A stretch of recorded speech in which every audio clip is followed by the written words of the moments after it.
I'm processing something. What is it?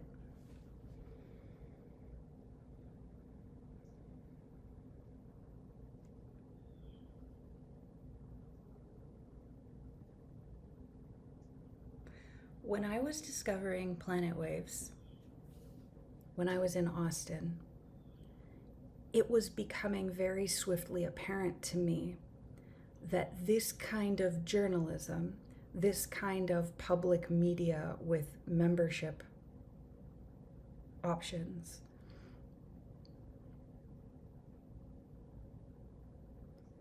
was a form of crucial structure for the communities that I was in and communities that I was aware of and working with.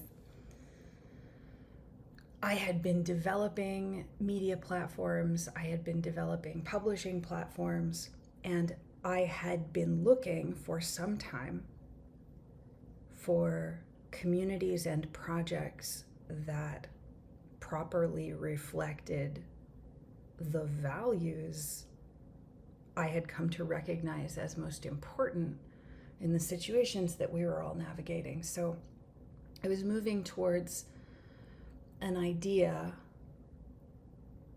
of how could I be in service to a community that operates like this, and how can we bring together what we all are learning about how we need to most successfully navigate the circumstances we're navigating with particular tool sets, with particular kinds of processing together, with particular modalities.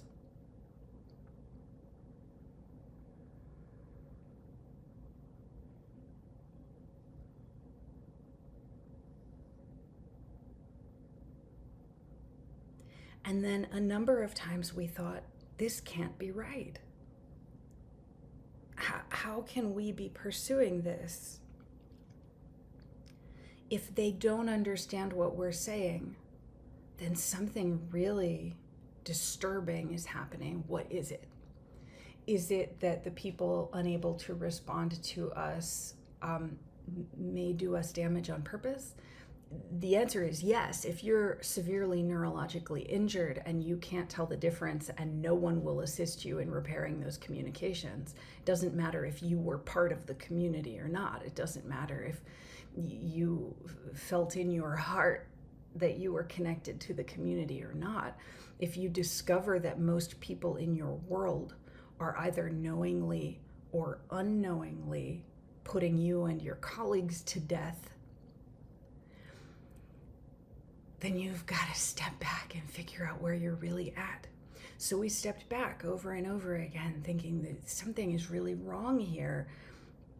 We can't put everyone in the trafficking category just because they happen to do things that support traffickers. And when people are behaving in their environments in totally heart-centered, caring, compassionate, courageous ways,